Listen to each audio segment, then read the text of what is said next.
Welcome back to Crash Course. As you can tell, today we got a little flippity flop. So Connor is going to be asking the questions today, facilitating the conversation, and I'll be answering the questions today. So today we're going to talk about our topic is where my baby at. So we're going to talk about godly marriage, how to find a godly spouse, dating, and things like that. So we are going to brush up against all those topics, and Connor's going to kind of facilitate that and lead that discussion and ask some questions. So this should be fun. For those of you that don't know, Connor is our oldest and only son. So take it away, buddy. All right, let's get into it. Let's go back in time. What were some things that you were looking for in your 20s for a godly spouse? Your mama. Okay. Let's elaborate a little bit more. So I was looking for somebody that was putting the Lord first. And, obviously, attraction was important. And, certainly something I was looking for, but I knew that I was going to need more than that, because I wanted to have a marriage, and my plan was for the long haul, not to, just play house, so to speak. So I was wanting somebody that put the Lord first, and I watched her walk, and I watched her interact with others, and I watched her diligently study in our relationship. She would go to Bible studies, and it wasn't just a show up on Wednesday night or whatever night it was, Monday, I don't know, one of the nights of the week. She would show up, and we were in college, so it was an intentional thing. She could have been doing anything she wanted to do, and she chose to go to Bible study that night, in addition to the campus ministry that we went to. So just looking for that fruit. And we've grown a lot over the years, and we've had to go through a lot of healing, as you know. I mean, you've experienced and all of that, but I could see the intentionality at which she pursued the Lord, and I could see her heart for the Lord. So those were things that I was looking for, and I was goofy, and as you know, I'm not serious almost ever. Yeah. And but I was still paying attention. I was watching because I knew what I wanted. I knew what I had decided in my mind and what had been in my heart that I wanted in a wife. So I was paying attention, and I was looking and making sure that the fruit of what they said that they were doing was what was actually happening in their life. Yeah. So, and I saw that in your mom. Yeah. Did any of that change as you got older, and if so, how? So, I mean, the fruit has been there, and the intentional pursuit of the Lord has been there, and it's been ups and downs over the years. And sometimes she was weaker because she was struggling with certain things that were going on in her life, and she needed me to be there to pick her up and carry the weight. And there were times where I was weaker, and she picked up and carried it because she's my helpmate. And there were times in our marriage where I didn't understand what it was to be the priest of my home. And I didn't understand what it meant to be the spiritual leader, because I always had this idea, like, again, I watched what she did in college, and by the grace of God, he still moved us together because she was much more intentional in pursuing that than I was. But I had some really good people in my life, some really good mentors that showed me what it was to be the priest of my home, but showed me what it was to be the spiritual leader, and built my confidence in that. So I think that's what has really changed is my understanding of what it is to be the leader in my home spiritually. Yeah. So I think that's really the biggest thing that has changed, along with understanding inner healing. And there were a lot of things that we both brought into the marriage from our past, as far as ideas that we had, or past hurts that we both had to have healing from. And it took a while to understand that for both of us. And I think that once we did, that was a huge change for us. And for better or for worse, that's something that you guys have actually, well, you and really Maddie have seen. Yeah. Because you were a little bit older when we went through those things. So, yeah. Yeah. That's good. Were there any seasons where you felt discouraged or frustrated while waiting? In dating, I don't know that I felt discouraged. Maybe some when I felt like when I was single and I was looking. There wasn't really a big time period where you were single. Well, it was like I wasn't intentionally. I didn't have very long-term relationships after my first year of college. So it wasn't something that, I dated anybody more than like a year. Until your mom, really. She's definitely the one that I dated for the longest. So there were some periods in there where I was frustrated because I didn't sometimes even know what I was looking for and know what I was pursuing. And it took some time, and then, really just those things that I talked about in the first, started seeking who it was that I really wanted, who I knew that the qualities that the Lord had put before me. Yeah. So how did you deal with those feelings of frustration?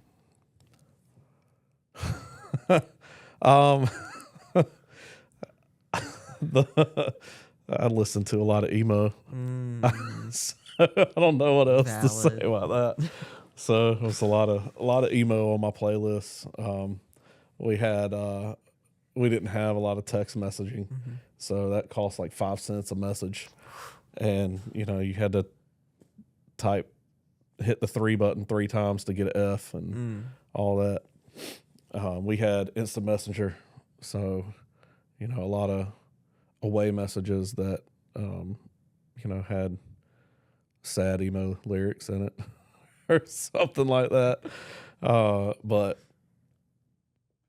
I hung out with my friends, and we talked about what we wanted, what we wish we could find, and stuff like that.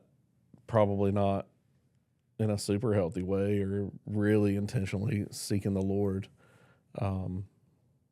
the way that I wish I would have, because I think that would have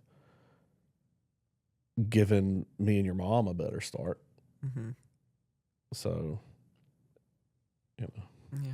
But probably not the most healthy way that I dealt with being frustrated about that. Yeah. Music's a good way. It is. I don't know if that music was. Probably. It kept me in that place. It didn't bring me up out of that place. Yeah. So it was just, hey, this is how I feel. Maybe it helped me feel my feelings a little bit and get some of that out in words or releasing that through, singing at the top of my lungs in my Yeah. car. But, I play guitar a lot, so I would write stuff too. So that, Did you write emo music? more or less. Mhm. Yeah. Cool. So, How did you discern that your spouse was the one that God had for you? your mom told me. Oh, she told you that she was the one. Yeah. No, I think your mom and I are both very similar in we don't really think that there's the one person for you. I mean, there's 8 billion people in the world. So it'd be really, really sad to think that there was one person out there and if you missed them, I think there are people that you're compatible with and you're attracted to and you work really hard to have a relationship and invest in each other. And that was what it was for me and your mom. We worked really hard at having a relationship. We forgive. We say, I'm sorry. So I don't think I knew that your mom was the one. I think that at some point I realized that I loved her and wanted to make a life with her. So, you make that decision, you talk about marriage, and if it's, something that you're both intent on doing and making that decision every day, we just kind of got to a point where that's what we both wanted. And we both wanted similar things in life at that point. And, we make decisions as we moved forward that were best for us and what we wanted as things changed. So, Yeah. you just intentionally do that. I don't think there was ever a point where I was like, oh, she's the only one that I could ever be with because, that would set me up for, just if something happened, you wouldn't be able to recover. Yeah. So I think going into something thinking this is the only person for me, we worked really hard at our relationship. And I don't want to be with anybody else. So Well, I sure am happy that nothing happened. worked out pretty good for you, didn't it? Yeah, it did. So Yeah. Were there any red flags or God signs that made it clear?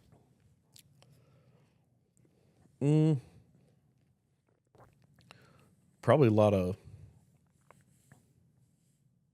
there probably were a lot of red flags as far as things that we should think about and talk about. Mm-hmm. And I think you have to be willing to do that. Yeah. I think it's different at different points in your relationship.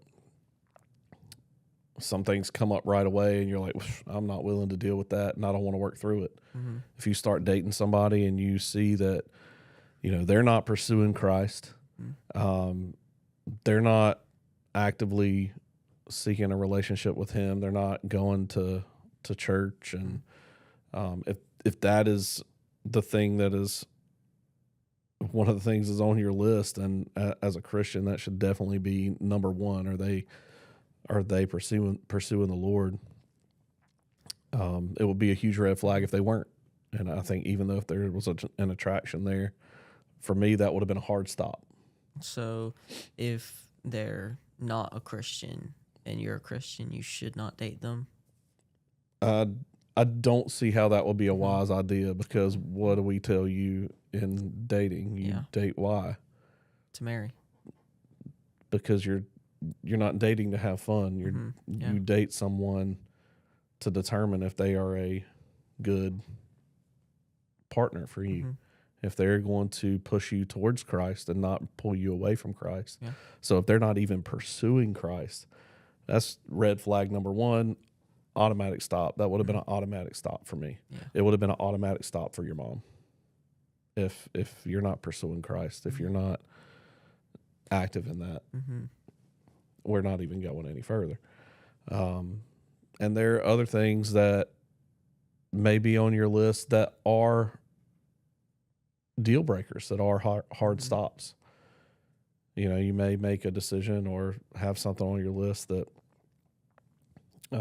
just isn't what you want. And that's okay. I mean, it may be, hey, this person doesn't want to have kids, and I do. And that's a deal breaker, because I'm not going to try to convince you to have kids and then you be miserable because you didn't want kids and you wanted something completely different out of life. So there are obviously other red flags if they are, you know, somebody who puts you down constantly, who doesn't encourage you, who doesn't encourage you, who breaks your spirit every chance they get. Yeah. Obviously, you don't want to be in a relationship with somebody like that if they're physically hurting you, stuff like that. So I think those things are important. You have to have a list of things, and then some things are superficial. You know, there's some things that, you know, just you like because it's just a preference, but it's not a deal breaker. Yeah. So, and I think if you have concerns about somebody that you're dating, I think you need to find somebody that you really trust, somebody that knows you and knows your desires, and talk to them and say, hey, look, this came up. I'm concerned. Do you know me? You know, first and foremost, my relationship with Christ is the most important thing. Does this take me away from it? Is this going to be harmful as time goes on? Things like that. Yeah. Why it goes back to the previous session and, you know, finding godly friends, why that's so important. Yeah. So,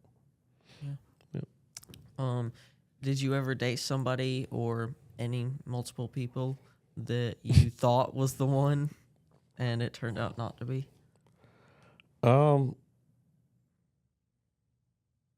I dated people that I really cared about a lot.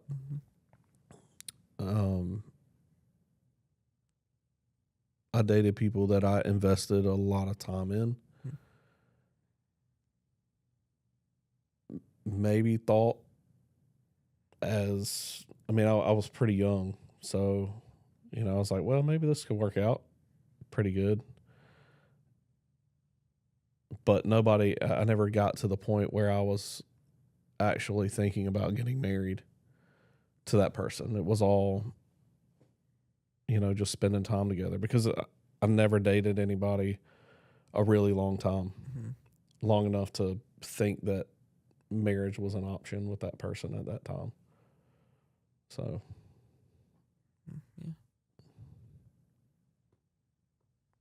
I don't know that I ever thought somebody was the one. I don't know that I ever had enough time to actually get to that point, if that makes sense. Yeah. So, yeah. What were some qualities in a spouse that really mattered 10 to 20 years into marriage that you didn't value back then? Well, obviously I didn't have kids then. So I value that your mom and I want the same things for you guys. That we're able to talk and discuss the things that we want for our kids and for our family. And I knew that I valued our desire to talk to each other and work things out, because really communication has never been a strong point. It's just we miscommunicate all the time. And, it's something that we've worked through and I think has gotten better. And our ability to resolve issues happens a lot faster now. Yeah. And I think that, yeah, you've been there. So that's one thing that 10 to 20 years in, I knew was going to be important, but I didn't know how important it was going to be, that we have each other's back and we both want what is best for the situation, and being able to work through that and having the desire to work through that, and not our desire to win together is more important now than one of our desires to be right. Yeah. Which took a long time for both of us to be okay with, because there was so much in our past that we had to deal with, that we had to work through to get to a point where, especially for me and my pride, always wanting to be right really hurt our relationship and trying to work things out. So, and it made your mom feel like she just had to give in because I was going to continue to push. And so instead of coming together to make sure that the whole family won, there was a lot of things that I had to overcome to make that better for her and to make that a safer place for her to come to me and say, I think that we need to do X or Y. So that's something that I think is very important. I think as you're dating and finding somebody that you want to spend your life with, understanding that you're both, like, when you come together, like Scripture says, we become one in the Lord. And I still had I have to win mentality. So I think when you're looking to be together with someone, you understand that it's not you versus them, it's us versus the problem. And that took a while for me. So I think that's definitely something that I wish I would have looked for, but I know how important it is now, almost 20 years into my marriage. So. Almost there. 20 years. Yeah. Yep. 2 more years, I think. Oh, wow. Y'all are old. Well. Yeah. What does equally yoked look like in everyday marriage?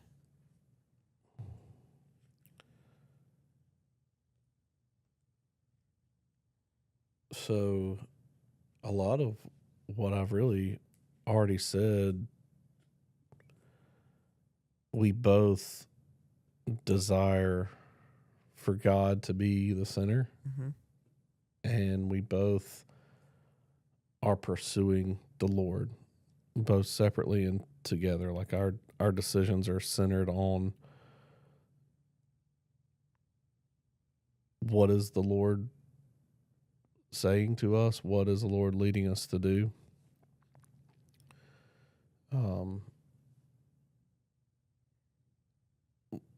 We're not pulling against each other. We're trying to pull at the same speed. And I think that is so important. She's not trying to pull me along, and I'm not trying to pull her along in her faith, because really that's what happens is when you're yoked together and like you put 2 oxen together, like to plow a field, right? You don't want to go in circles. Yeah. And you don't want one to be pulling that way and one to be pulling that way. You're not going to go anywhere. That's right. So I think that's really what it boils down to is we're both headed the same direction. Yeah. at the same time. Could you give an example of a time being spiritually aligned helped you overcome a challenge? Well, we got the 5 of you kids, so every day. Every day. More specifically, I think when we made the decision for her to stay home full time and to attempt to homeschool, having conversations that surrounded that decision, having prayer that surrounded that decision made so many things easier and pushed us in the direction that we needed to go for certain things to be possible. Yeah.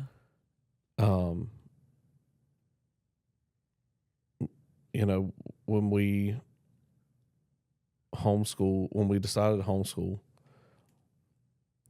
we made that decision, and then your mom stopped working, pulled you out of school, and 2 weeks later, we had the twins. Yeah. And they would have never been brought to us. We would have never been able to have them if she'd have still been working, because they were 6 days old and they couldn't go to daycare.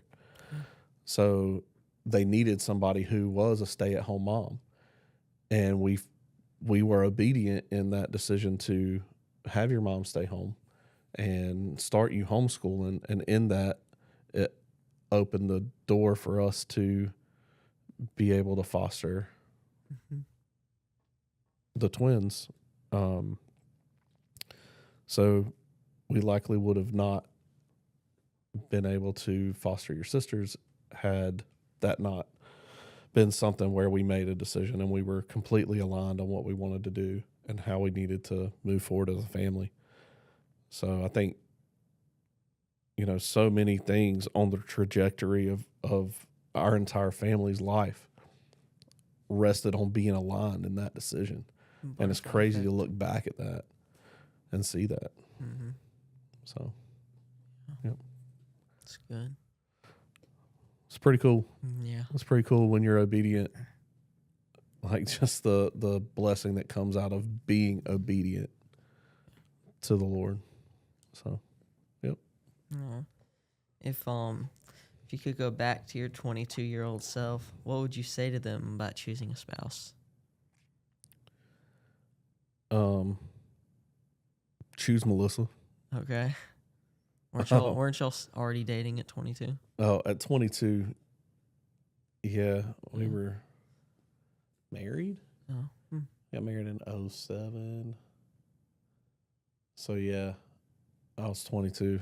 Okay. So what would you say to one of your friends who wasn't married? I guess. At 22? At 22.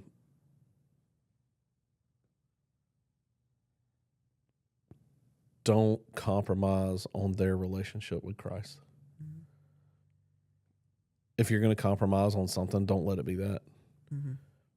Let it be, I usually like somebody with blonde hair and she has red.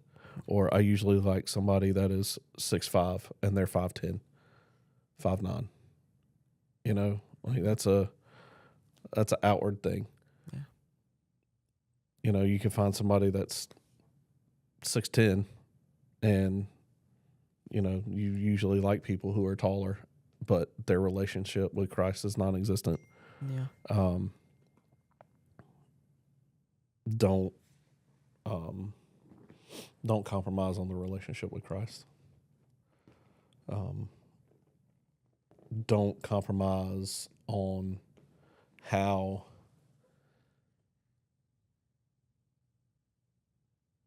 don't accept them treating you less than what you should be, how you should be treated. Yeah. There's just some things that I would say do not compromise on. Don't let somebody make you feel like crap. Yeah. If that's how they make you feel, you don't need to be in that relationship. You're not going to fix somebody by dating them or marrying them. So things may change, and the Lord can do much more than we can. If they're Mhm. that important to you, let it just say, "Hey, we need to take a step back. I can't do this. I'm not going to be treated that way. Um, this is not obviously you're not following Christ, or you wouldn't treat me this way, Mm. and I don't need to be in this relationship." Um, no matter who it is, that's for guys and girls. Mhm. Don't do that. Be kind to yourself. Think about the who the Lord says you are, and you're God's son. You're God's daughter. How will the Lord want you to be treated? So, I think that's important. Yeah. So, Yeah. How can someone pursue becoming the kind of person, the kind of spouse that they want to be, or they hope to marry? whatever it is that you want, be it. Mhm. If these are the things that you desire, be those things. Your top priority is somebody that follows Christ. You need to be following Christ. You need to have that relationship. Be intentional about your relationship with the Lord. If you want somebody who is going to be kind to you and treat you kind, be that. Be Mhm. kind to other people. If you want somebody who's going to be a good friend, be a good friend. Um, that's really the best advice. Be your list. Yeah. I mean, obviously, if your list is you want somebody taller than you, I mean, you can't nothing you can really do about that. But the things that you desire about a person, be those things. Yeah. So that's the best advice I can give. I mean, there were a lot of decisions I made in my life based on the fact that this is what I wanted for my spouse. Yeah. So this is how I need to behave. And this is how I need to treat people. It's going to be really hard to find somebody who's kind Mm. if you're a jerk. Yeah. So Nobody that's kind's gonna want a jerk. that's right. Yeah. So Good. What's one story from your marriage that proves God knew what He was doing when He brought you two together?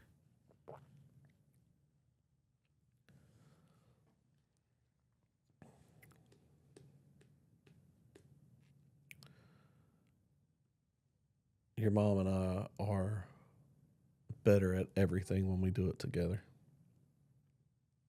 I mean, I can't explain it.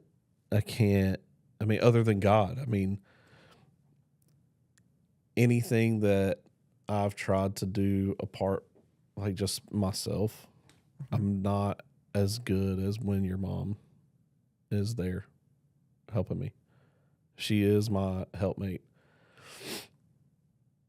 And I think a lot about the ministry that we've done together. There's no way I could have done ministry apart from your mom. I look at when we were youth pastors, the amount, like the gift that she has in what she does and the way that she says things.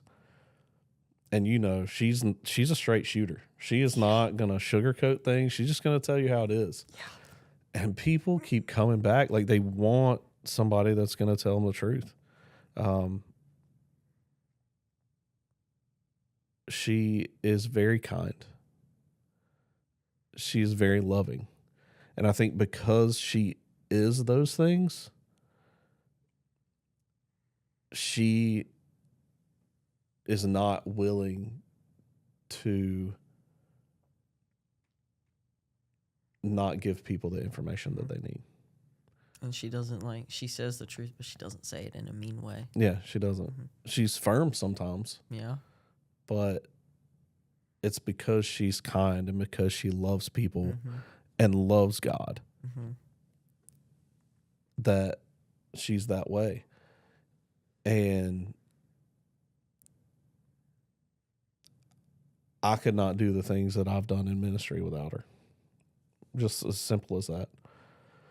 And I think when we came together and started to understand obedience in the Lord, he was like, "All right, okay, y'all are gonna listen and do. Now we can get on with the show. Yeah. We can do this." Because he brought us together for a purpose. We are together, and our obedience in him has allowed us to do things that just blow my mind. When we were in youth ministry together, some of the things that we saw the Lord do and work was amazing. What is going on here and with the young adult ministry, I couldn't do that without her. Yeah. So I mean, we're so much better together. Mm-hmm. So I don't know that there's one simple thing that I could say. It's just a lot of things when we are on the same page and willing to do it together. It's just amazing. Yeah. So, Mm-hmm. yep. Yeah. Did you ever compromise your standards out of the fear that God might not come through? What did that cost you?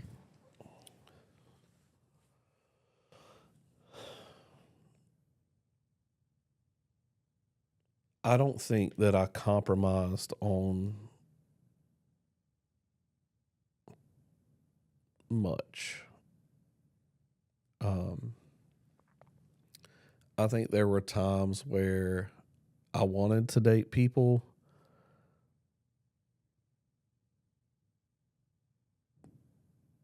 maybe because I didn't want to be the one that was not dating somebody, or because I thought they were pretty, Mm-hmm. and pursued that. I don't know that there was a time where I compromised what I wanted. I think there were times that I dated people, thought they were somebody and thought they were doing something, but I mean, I was pretty young. I mean, if you were going to church, that's what I considered. And as I grew in my faith, like I really understood what it was to follow the Lord. I mean, I did date somebody that was a Mormon Mm-hmm. when I was in high school, and maybe I would consider that as a compromise in my faith. And then eventually got to the point where I was like, I shouldn't be dating this person. I mean, I know that our faith is completely different, and I know that the reason I want to date somebody is because I want to pursue marriage at some point. And while I was young, I still understood that it was going to lead to heartache for both of us. And I cared about her. She was really a nice person, and we got along really well, cared a lot for each other. And a really good relationship. I mean, we really had a very good relationship. But in the end, we knew what was I think we both understood what was going to happen, that Mm-hmm.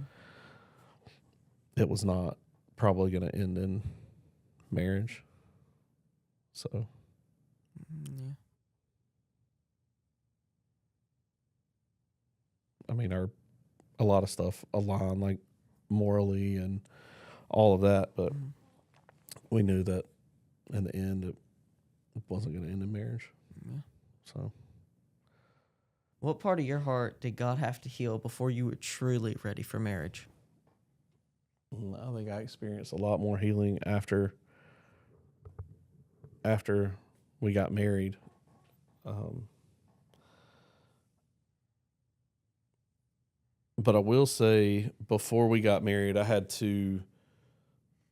went through a period where I graduated, and this is just a little bit about our story. I graduated and didn't have a job lined up.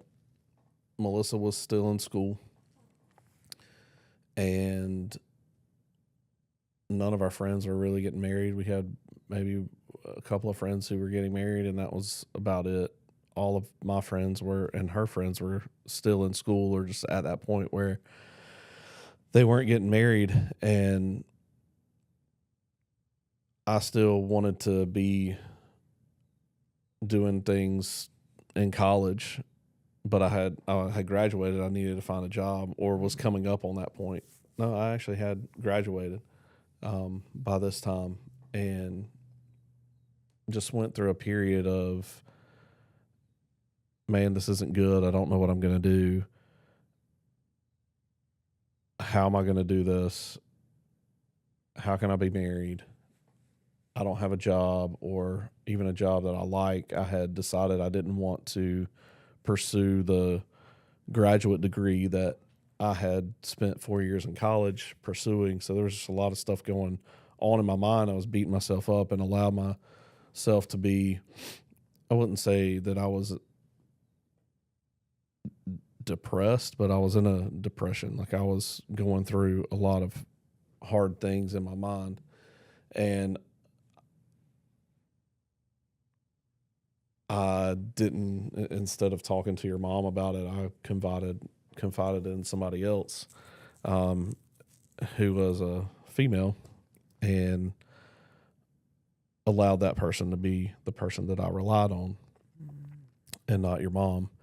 And that took a real toll on our relationship, because I started to get frustrated with your mom and, pull away from that and just really emotionally rely on this other person, and called off our marriage, or called off our marriage too, I guess. And as a result of that, we both lost almost our entire friend group, because people, obviously, they were all our friends in college, and we kind of learned a lot about them. And through me setting a lot of pride down, and having a lot of humility, going back to her and having conversations, because I still wanted to talk to her. Like, when I realized all of that and kind of came to my senses, and was just like, what am I doing? This is not smart. This is not who I want to be. And anytime something wasn't going the way that I wanted it to go, like, I wanted to call and talk to your mom. And we just weren't obedient. We knew it was time to leave the campus ministry that we were involved in. We knew it was time for us to start making a life together, and neither of us wanted to do it. And it caused a lot of problems. So my decisions caused a lot of problems, and it took a lot of work. We ended up getting some very good, wise, godly marriage counseling that was not only focused on scripture, but it was focused on practical things, like how we were going to do things, because we were two people coming together to live a life together. And we had been separate and doing things that, we did on our own. Like, who was going to be what in the bathroom? Like, who, are you going to share a sink? Who's brushing their teeth when? Who's getting a shower when? Who's cleaning up the house? Who's taking out the trash? Who's, what does your nighttime routine look like? Stuff like that you just don't think about. Who's responsible for buying the groceries? Like, who goes to the grocery store? Who's going to cook? Is it one person? Is it both of you? Does one do it one night, one do it another night? There's so many things that you just don't think about when you combine lives. So I don't even remember what the question was, but that's kind of like our story, and a lot of forgiveness had to happen on your mom's part for me, and I had to build back a lot of trust. So it took a lot of work, but I mean, it was well worth it. Mm, So I'll agree. What's one thing that you wish someone would have said to you when you were waiting, wrestling, or heartbroken?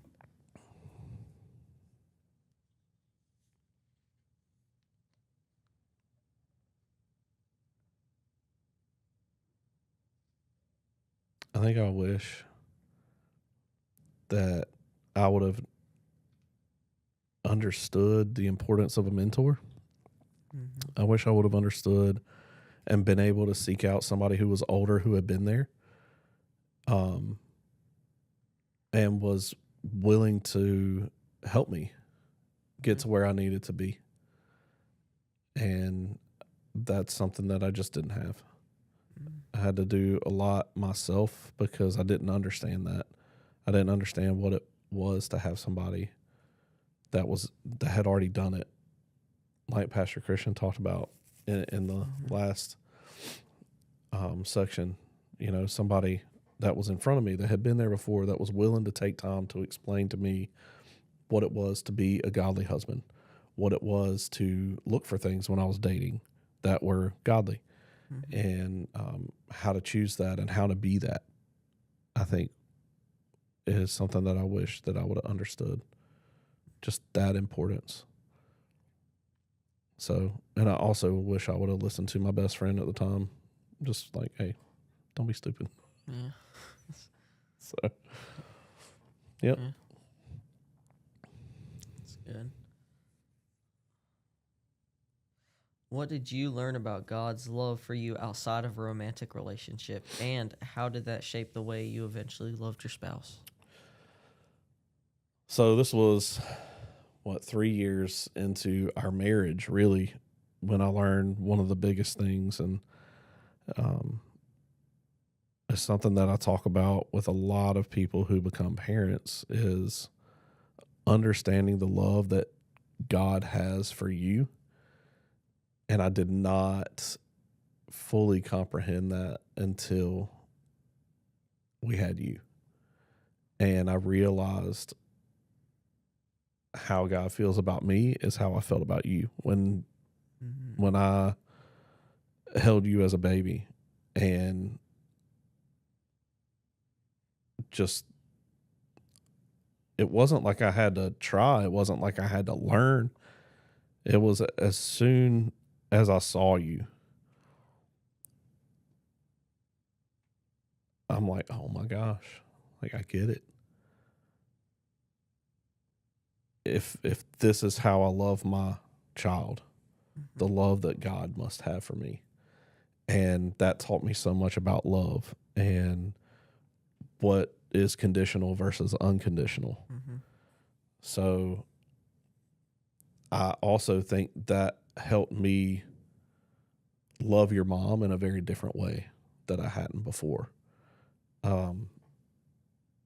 It taught me a lot about forgiveness in my relationship with her and not holding on to things. You know, we're going to mess up. We're going to hurt each other. I mean, she is the closest person to me. I'm the closest person to her. It's easy to hurt those people that are close to you that you feel like are always going to be there. So really, it was 3 years into my marriage when I learned that huge lesson. So, yep. Yeah, that's good to know. So, yeah. Can you recall one tough conversation or lesson learned during dating or engagement that helped you shape your marriage?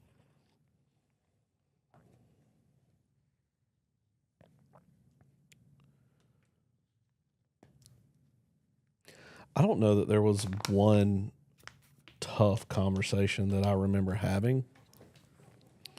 Um, I think there have been a lot of hard conversations about the direction of our relationship. Um,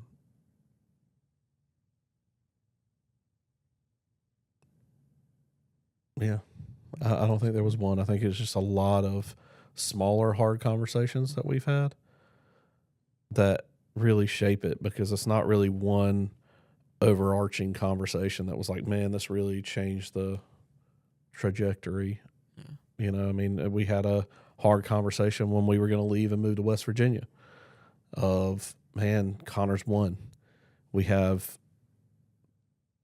12, 15 kids that we've been pouring into for 3 years. Do we want to leave them? Is this really what the Lord's calling us to do? We're going to leave all of our support system. We don't know anybody. Is this really the move we're going to make? And that was a large conversation. That was huge. That changed a lot of things for us in our life. When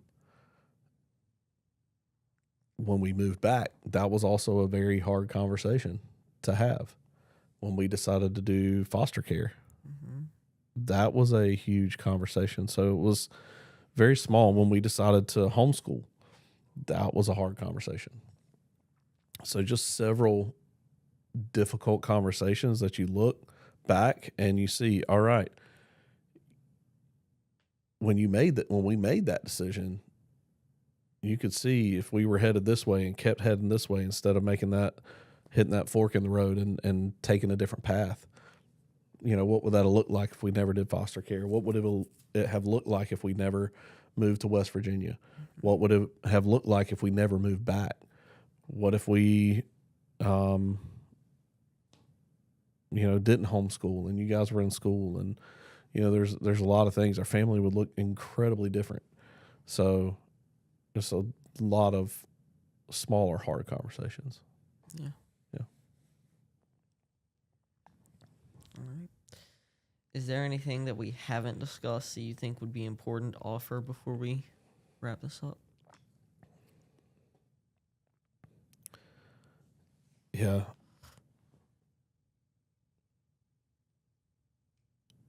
When you're waiting and in that period and you just have this feeling of like, I see all these people around me that are dating or have somebody that they are